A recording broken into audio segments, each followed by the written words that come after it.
Waalaikumsalam.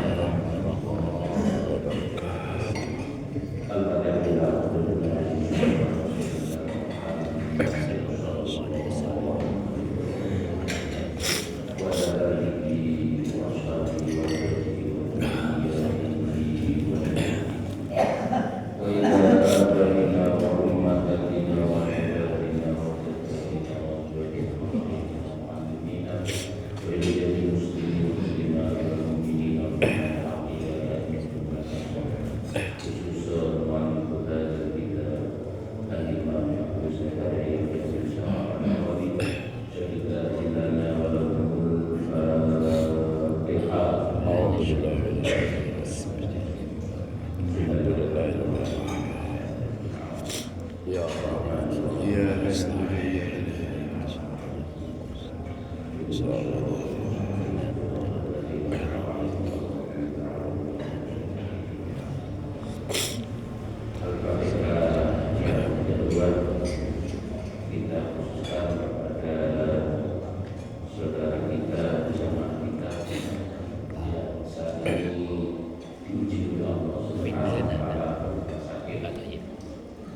ya bermakna dulu tak norok dulu tamu sampai kalau sangat ikut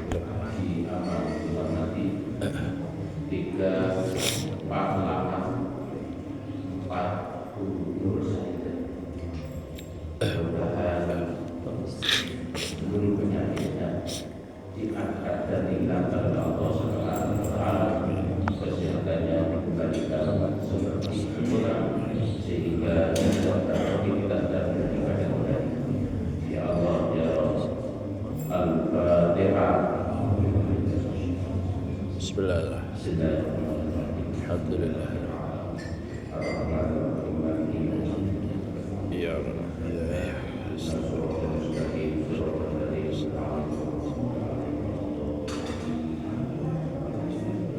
Selanjutnya Al-Fatihah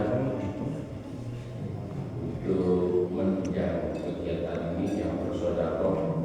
Di sini ada Tu Haja Marwanti, Tu Haja Husnul Hayati, Tu Tuti dan Ketiawan. Mudah-mudahan rezeki yang disedekahkan diterima oleh Allah Subhanahu wa taala yang berhikmat dan berbesar, sementara rezeki yang tersisa diberikan para Al-Fatihah.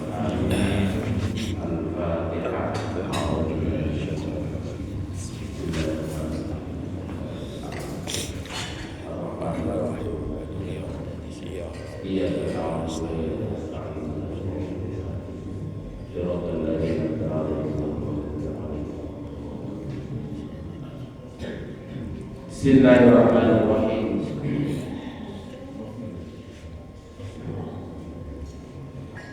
Kita kaji hadis-hadis tentang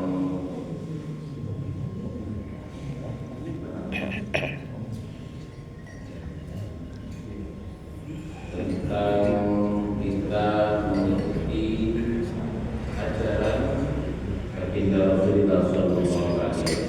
Allahumma shalli wa sallim. Saya ulang satu hadis yang harus kita bacakan karena hadisnya pendek, cuma luar biasa. An Abi Hurairah radhiyallahu anhu. Hadis diriwayatkan dari Abu Hurairah radhiyallahu anhu. Anna Rasulullah sallallahu alaihi wasallam Shalli wa sallim wa barik alaihi. Sesungguhnya Rasulullah sallallahu alaihi wasallam bersabda, kullu ummati yadkhuluna al-jannah illa man aba. Semua umatku pasti masuk. Semua umatku, umat Rasulullah Muhammad sallallahu alaihi wasallam pasti masuk surga. Illa man aba, kecuali orang yang tidak mau. Ada Kecuali orang yang tidak mau. Kemudian sahabat bertanya kepada Rasul, wa man ya'ba ya Rasulullah, siapa yang tidak mau masuk surga itu? Sama kira-kira? Ternyata jawaban Rasulullah secara diplomatis. Wala Rasulullah menjawab, man ata'ani dakhalal jannah.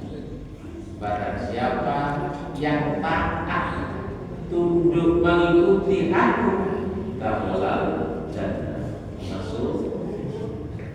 Wa man asarni faqad aba. Barang siapa yang tidak mau mengikutiku,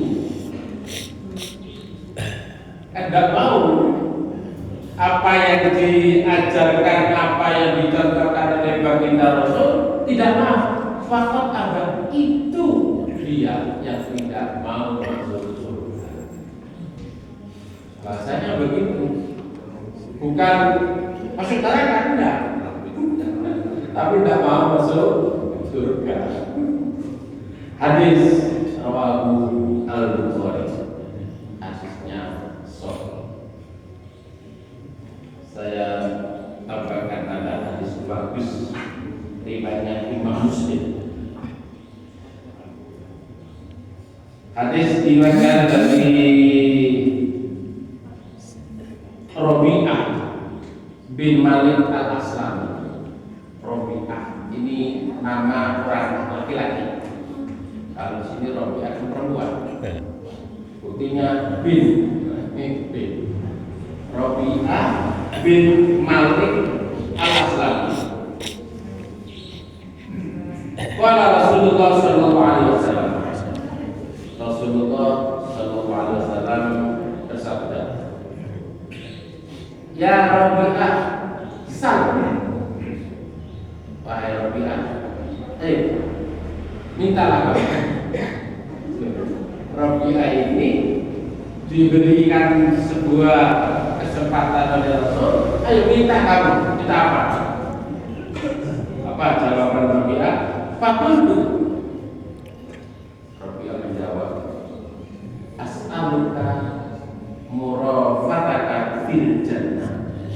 Ya Rasul, aku minta bisa menemani panjenengan di surga. Enak. Permintaannya menemani Rasul di surga. Coba. Kemudian maka Rasulullah sallallahu alaihi wasallam menimbali jawaban Rabi'ah bin Malik itu, awalnya lagi apa badannya lain? Permintaannya menemani Rasul di surga. Apa badannya lain permintaannya? Untuk Rabi'ah menjawab, buatlah. Tidak ya Rasul, cuma itu. Cuma itu. Kemudian Rasulullah SAW memberi jawaban lagi, fa inni ala nafsika bikasratis sujud. Ini yang terakhir di jawaban Rasul. Fa inni ala nafsika bikasratis sujud. Fa ini, kalau begitu wahai Rabi'ah, tolong aku. Rasulullah minta tolong aku. Ala nafsika, untuk memenuhi permintaanmu. Apa? Bikasratis sujud. Apa itu? Perbanyak sujud. Perbanyak sujud. Perbanyak sujud. Maksudnya banyak sujud menurut. Ya sholat sunnah. Ini para ulama mendasarkan sholat sunnah. Kalau sholat wajib memang sudah ketentuan. Kalau dilaksanakan ya bisa. Sholat wajib itu berapa kali? 5, 6.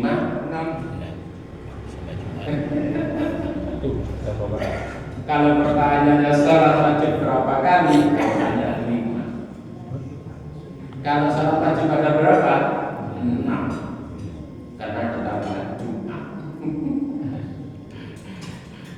Nah, di samping sholat-sholat wajib itu, sholat-sholat sunnah, ada sholat rawatib qobliyah ba'diyah, ada sholat malam qiyamul lail tahajud, ada di pagi hari mulai sholat subuh begini, ada sholat isra, ada sholat duha, terus ada sholat istikharah, ada sholat apa lagi?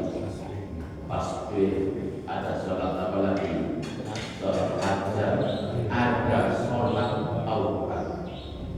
Ini sholat taubat itu. Nah, sholat sunnah itu, nah, berdasarkan hadis Rabi'ah bin Malik al-Aslami tadi, itu nanti bisa menemani Rasulullah SAW di surga. Luar biasa. Maka kita berusaha perbanyak. Sudah. An-Nabi Muslim, hadis diriwayatkan dari Abi Muslim. Wakilah menurut sebagian pendapat, Abi Muslim itu Abi Iyas, namanya Abi Iyas, yaitu Salamah bin Amr bin Al-Akbar, namanya radhiyallahu, tapi ini sahabat.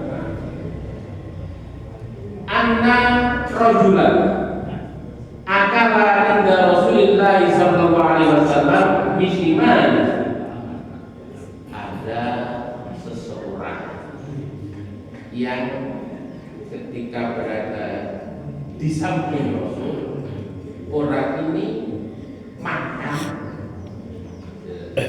nanti disebutkan makanan apa? Pokoknya makan. Bisimali, makan dengan tangan. Di samping Rasul ada seseorang makan makanan dengan tangan kiri. Faqala, kemudian Rasulullah sallallahu alaihi wasallam bersabda, "Kul biyamini." Orang tadi makan dengan tangan kiri, dan ditegur oleh Rasul, "Hei, kul, makanlah biyamini dengan tangan kanan." Pola, dia menjawab. Orang tadi menjawab, "La astati."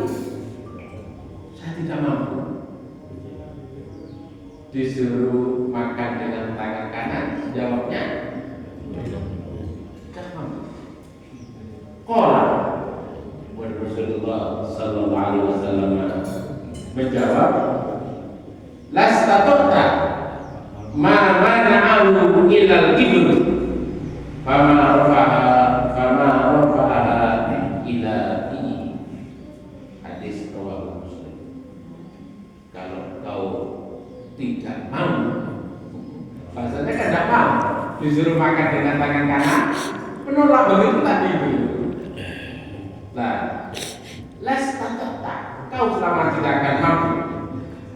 Kalau itu makan dengan kiri, mana'ahu illal kibr, dia menunjukkan kesombongannya, maka selamanya akan tidak mampu.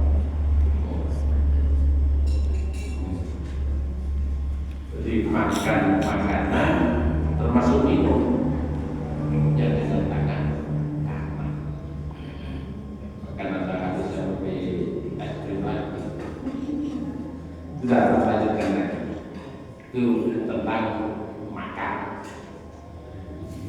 An-Nabi Abdillah, hadis diriwayatkan dari Abi Abdillah, namanya Nu'man bin Bashir. Nu'man bin Bashir radhiyallahu anhu. Qala, Abi Abdillah ini berkata, perkataannya, sami'tu Rasulullah sallallahu alaihi wasallam yaqul, aku mendengar Rasulullah sallallahu alaihi wasallam bersabda, la tusawwunna sufufakum aw la yukhalifanna Allah baina wujuhikum. Hadis muttafaq alaih. Ini tentang shaf ketika mau sholat. Ketika mau sholat, Rasulullah sallallahu alaihi wasallam bersabda, la tusawwunna sufufakum. Sungguh barisan-barisan kalian luruskan. Jadi ketika baris untuk sholat, shaf itu lurus. Lurusnya ukurannya tumitnya. Ini ada shaf garis kan ini, tumitnya di sini. Bukan perutnya. Kalau perutnya bukan apa namanya jari kakinya. Kadang-kadang ada panjang telapak kakinya. Seluruhnya tumit. Bahkan mohon maaf di kalangan orang-orang itu kalau sholat ini rapat, kakinya juga rapat.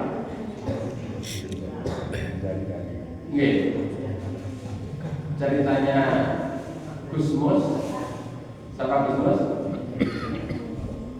Sholat ketika beliau itu ke Jakarta, kemudian sholat, bercerita begitu di shaf ada jamaah lain mencari kakinya, jaga mau dihindari terus. Gusmus ini kakinya mau dirapatkan dengan kakinya Gusmus itu menghindar supaya rapat kan begitu. Begitu selesai sholat, Gusmus ini jadi tegur oleh orang yang ditegur oleh ini anak muda daripada berita anak muda. Terus saya tegur, nggak tahu kalau itu Gusmus. Bapak ini gimana? Ketika sholat kakinya saya rapatkan. Tidak mau menghindar. Ya kenapa? Kenapa? Kalau shaf itu bolong, ditempati setan. Jawabannya Gusmus, kebetulan setannya ikut jamaah.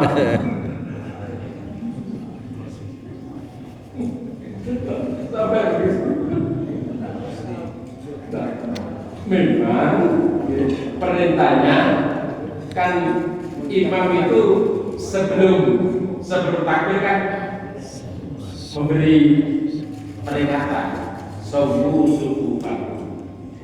Itu kan begitu. Itu adalah hadisnya. Itu termasuk ini hadisnya. Sawu sufufakum fa inna tasbiyatas sufufi min iqamatis shalah. Itu ada dua riwayat. Riwayatnya Bukhari dan riwayatnya Imam Muslim. Kalau sufufakum fa inna tasbiyatas sufufi itu menggunakan kata jamak. Fa inna tasbiyatas sufufi, sesungguhnya lurusnya barisan-barisan itu menggunakan kata-kata jamak. Itu lanjutannya min iqamatis shalah. Begitu. Riwayatnya Bukhari. Kalau riwayatnya Muslim hampir sama tapi beda sedikit redaksinya. Sawu sufufakum fa inna tasbiyatas shaffi. Nah, itu menggunakan kata-kata mufrad tunggal. Kalau tadi fa inna tasbiyatas sufu, tapi ini fa inna tasbiyatas shaffi min. Nah, ini lanjutannya beda. Kalau tadi min iqamatis shalah, yang kedua ini min tamamis shalah. Riwayatnya Muslim sama-sama hadisnya sahih. Nah, termasuk di sini mutafakat. Karena sholat sopnya tidak lurus, au kualitas kontrol ala wudhu kalau lurus saja tidak bisa, jangan-jangan nanti Allah yang akan kembalikan. Wakil riwayatin, kalau satu riwayat, monggo sambil di nikmati. Wakil riwayatin li muslimin, dalam satu riwayat yang meriwayatkan Imam Muslim, karena Rasulullah sallallahu alaihi wasallam yusawi sufufana hatta ka'annama yusawi bihal bidah. Rasulullah sallallahu alaihi wasallam meluruskan sop-sop kami sampai lurus semuanya. Hatta idza ra'ana qad ghafalna an yawma kharaja yawman faqama hatta yukabbira farajulan bagian sadra ilaihi. Jadi sampai Rasulullah meluruskan. Jadi para jamaah itu diluruskan oleh Rasulullah SAW.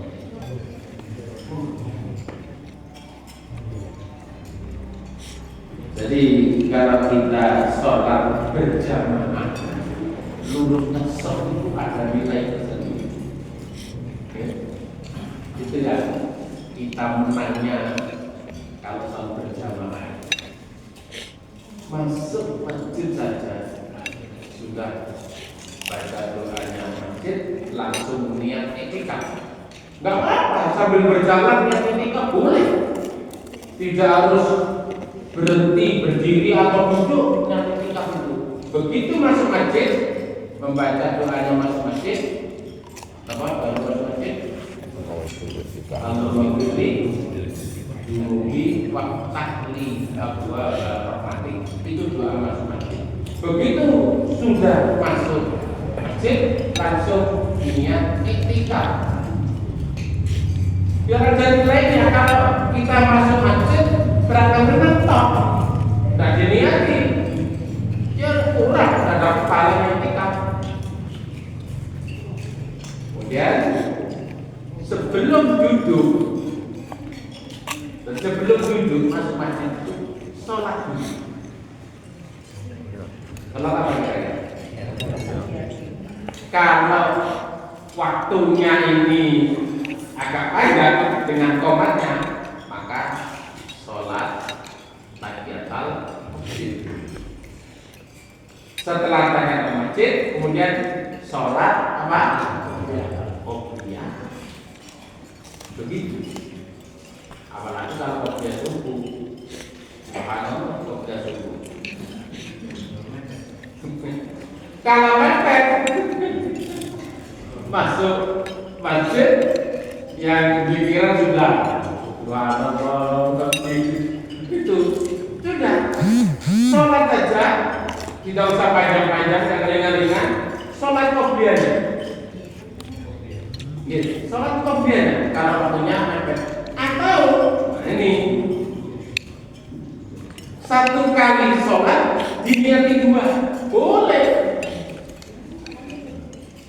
Sholat qobliyah, namanya subuh, qobliyah subuh, sekaligus tahiyat masjid, boleh. Paham ya? Kalau waktunya sudah mepet.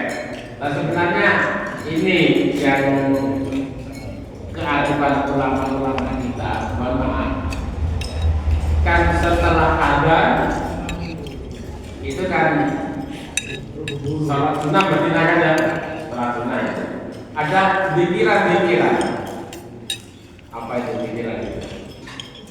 Ini kearifan para ulama. Kalau panjenengan di Masjidil Haram, di Masjid Nabawi, nggak ada itu.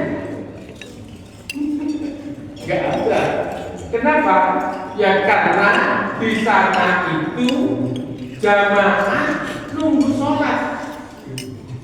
Di sini seringkali sholat Nunggu jamaah. Azan masih 1, 2, makanya di diberi kesempatan untuk baca-baca zikirlah, baca sholawat, macam-macam itu. Dan itu mohon maaf, kita luar biasa. Karena ada hadis di antara waktu atau saat mustajabah bainal adzanain, antara dua adzan, maksudnya adzan dan iqamah.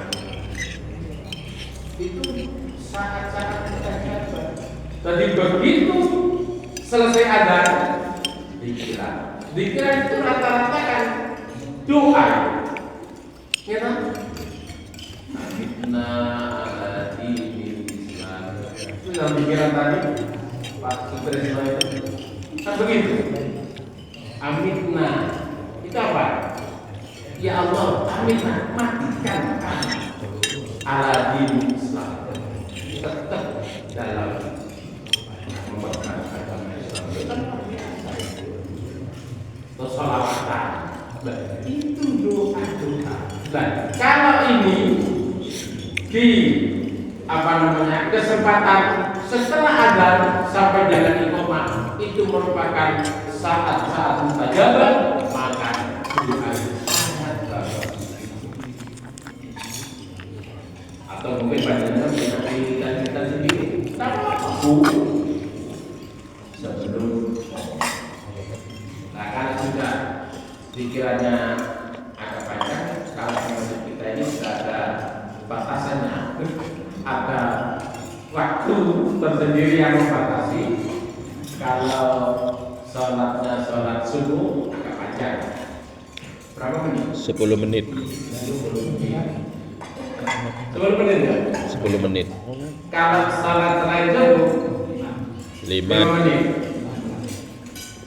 Cuma kalau sudah subhanallah bihamdihi subhanallah, itu ya kalau bisa, kalau tetap mau sholat akan cepatkan, pendek-pendek saja. Besok sudah 19, imamnya belum ada. Akhirnya imam sorokan ya, yang merasa mampu itu yang jadi.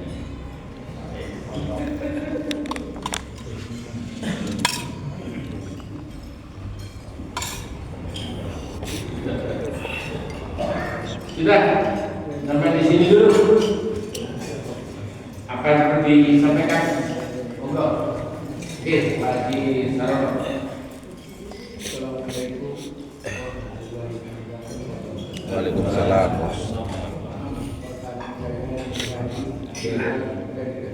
Monggo. Orang berdagang mengambil keuntungan sebanyak itu hukumnya haram. Jangan dengan hadis ini. Sedangkan Rasulullah sebelum diangkat menjadi Rasul pernah berdagang dengan lisan, yaitu mengambil keuntungan yang biasa-biasa saja. Terus pertanyaan yang kedua, orang menjadi makelar. Kalau makelar, makelar mobil, makelar rumah, Macam itu yang makelar itu sudah mendapat persen daripada yang membeli dan sudah mendapat persen dari yang menjual. Sedangkan makelar itu masih mengambil keuntungan yang sangat banyak kepada yang membeli. Jadi sangat haram kan? Menurut Pak Haji, bagaimana Pak Haji? Mohon maaf. Oke, begini, itu tentang muamalah, tentang muamalah jual beli, sewa menyewa, itu semuanya tentang muamalah. Tapi muamalah itu kalau niat dengan baik akan menjadi ibadah. Kan kita mencari rezeki, pesawat, kantor, tempat, kita mencari rezeki, itu kan perbuatan-perbuatan yang sifatnya duniawi. Tapi kalau kita niati, kita ke kantor, ke sawah, ke pasar, mencari rezeki untuk ibadah. Itu bukan ibadah, kan?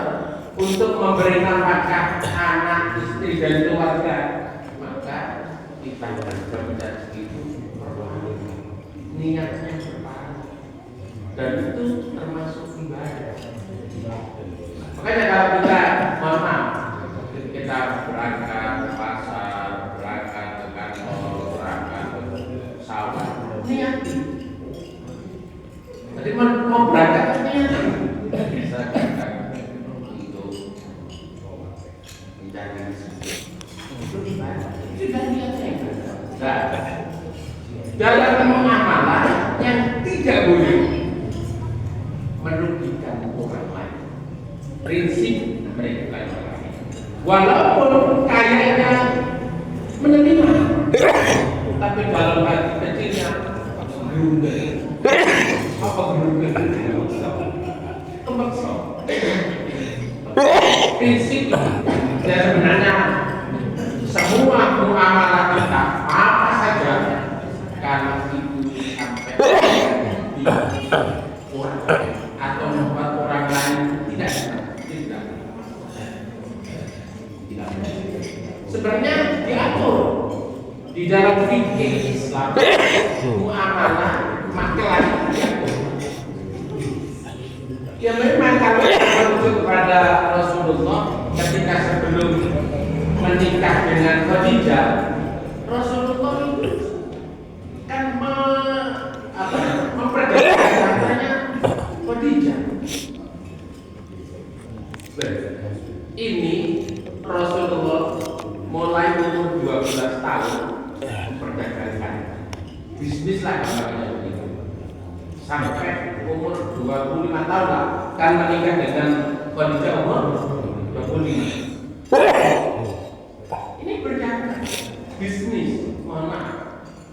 Ini yang seringkali saya mengutip ketua DPD pusat, ketua Dewan Masjid Pusat, siapa? Yusuf Kala. Pak Yusuf Kala itu ustaz-ustaz kita, kiai-kiai kita yang disampaikan kepada para jamaah yang seringkali yang disampaikan itu perihal poligaminya Rasulullah menikah lebih dari satu bilang itu yang sering disampaikan.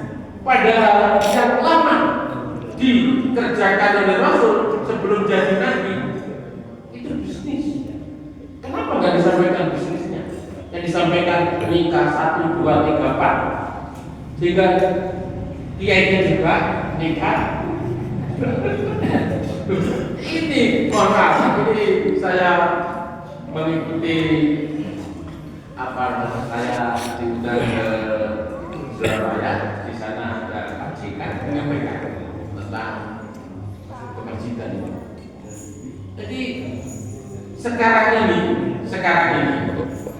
Pak JK sebagai ketua DPI pusat itu berusaha supaya masjid itu pendapatannya sementara kan berdasar dari infak saja. Gitu? Masukkan dari masjid ini pendapatannya kan cuma dari infak. Kalau mengandalkan dari infak saja, tapi apa kita sulit untuk melakukan. Nah, beliau dan Pak JK berusaha masjid-masjid itu semuanya kalau bisa pemberdayaan ekonomi begitu, pemberdayaan ekonomi dari masjid emang biasa jadi masjid punya usaha apa begitu mestinya itu kemauannya dan sebagainya. Nah sementara maaf jadi itu mengandalkan infak sedekah. Kalau tidak cukup ngambil di sana. Gitu? Ngambil di jalan itu kira-kira mengganggu nggak?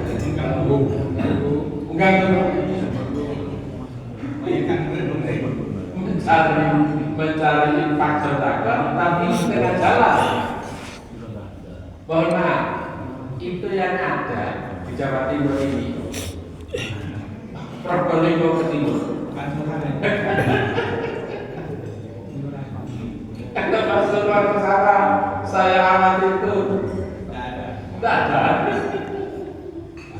Kira-kira kenapa? Ya itu karena jamaahnya masyarakatnya mau digepuk masih kurang. Nah, kembali lagi kepada pertanyaan tadi. Sebenarnya akhlak itu diatur dalam dalam bab muamalah. Boleh, asalkan tidak terlalu mencekik. Tidak terlalu. Kan wajar-wajar saja kalau orang bisa kepingin untuk itu kan wajar. biasanya ternyata Kalau memang secara umum umpamanya harga beras premium 15.000 per kilo umpamanya, jangan dijual 20.000 kan begitu. Ya mungkin 1-2 kali ada yang beli, selanjutnya nggak ada. Nyari sih diberikan. Itu prinsip muamalah. Jadi prinsip muamalah tidak boleh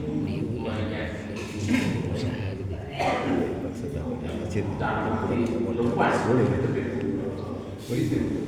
Jadi kan ada kaidah fikih ini sering kali saya sampaikan. Ada kaidah itu apa namanya? Ya rumus dan tidak bisa diandalkan. Kaidah fikih kalau mengenai ibadah al-aslu fil ibadah, asalnya dalam urusan ibadah haram. Aslinya ibadah itu haram. Ya kan? Illa ayatul dalil, kecuali ada dalil yang menyatakan bahwa itu ibadah. Kalau tidak ada dalil, haram melaksanakan ibadah. Kita sholat 5 waktu, ada dalilnya enggak? Ada, kalau Quran hadis saja. Kita sholat juga, ada dalilnya? Ada. Sholat rawatib ada. Kalau sholat kan ibadah, tidak ada dalilnya, maka sholatnya haram. Begitu. Nah, itu kaidah fikih al-aslu fil ibadah haram illa ayatul dalil, kecuali ada dalil. Nah, dibalik sekarang al-aslu fil muamalah, asal hukum asal dalam muamalah. Sholat apa yang haram, Mbak? Ya, sholat apa yang haram? Halal. Ya, Semua muamalah ada yang tidak ada dalilnya. illa Contohnya pada penonton saya. kecuali ada dalil. Karena yang dilakukan sudah ada dalil. Jadi muamalah apapun hukumnya, aslinya hukumnya halal, boleh, kecuali ada dalil yang mengharamkan. Contoh, riba itu kan muamalah. Paham riba? Pinjam apa? Pinjam 1.000, kembalinya 1.000, ada lebihannya 1.200, 1.000. Kelebihannya ini haram karena ada dalil, ada dasarnya. Apa dasarnya? Al-Quran. Wa halallahu bai'an wa harrama riba. Allah menghalalkan jual beli. Jual beli ini haram, tapi mengharamkan riba. Apa riba? Kelebihan yang membuat orang lain itu Bank itu termasuk riba. Apa? Ya. Bank itu termasuk riba, Pak? Iya, nggak ada. Kalau ada payung pasti hukumnya, dibakar. Orang yang pinjam dan itu dengan ridhonya sendiri memberi. ada klasifikasi. Kadang-kadang Ada mana? arisan. Kalau jenengan minjamkan ke Arisan. saya, terus Ya. dengan minta lebih Belum pribadi, gilirannya. itu Pak. Yang perorangan. Atau jilbab tak keluar Mau diganti. buku, Pak. Arisan mendapatkan 1 juta, wes saya ganti. Dibeli karena butuh Dulu kan pernah sampai diganti 1 juta. Itu kalau beli semacam itu Kalau akan yang dibeli tidak boleh, karena itu uang sama uang. Iya kan? Kan dapat saya dapat uang, kemudian diganti. Kan uang sama uang. Kalau ada contohnya enggak boleh. Kecuali ya sebagai tanda terima kasih dari lo itu lain halal sama yang petani-petani pupuk kandang itu kan najis, barang najis tidak boleh dijual. Ya, barang najis apapun tidak boleh jual, haram hukumnya jual. Ada dasarnya hadis. Kalau kita umpamanya untuk memupuk tanaman, ambil pupuk kandang. Kalau membeli, transaksinya membeli, haram, nggak boleh. Tapi kalau transaksinya tidak membeli, Jasa pengolahan. buruh jasanya, saya carikan pupuk kandang 1 sak, tak kasih sekian. Ini kan jasanya, bukan membelinya. Tidaknya membelinya, menjual pergaulan. Nah, ijab kabulnya transaksi itu menentukan. Itu kalau dalam. Jadi prinsip dalam amalan itu tidak ada yang dikecewakan. Prinsipnya begitu. Jadi asalnya semua muamalah ini hukumnya boleh kecuali ada dalil yang mengharamkan.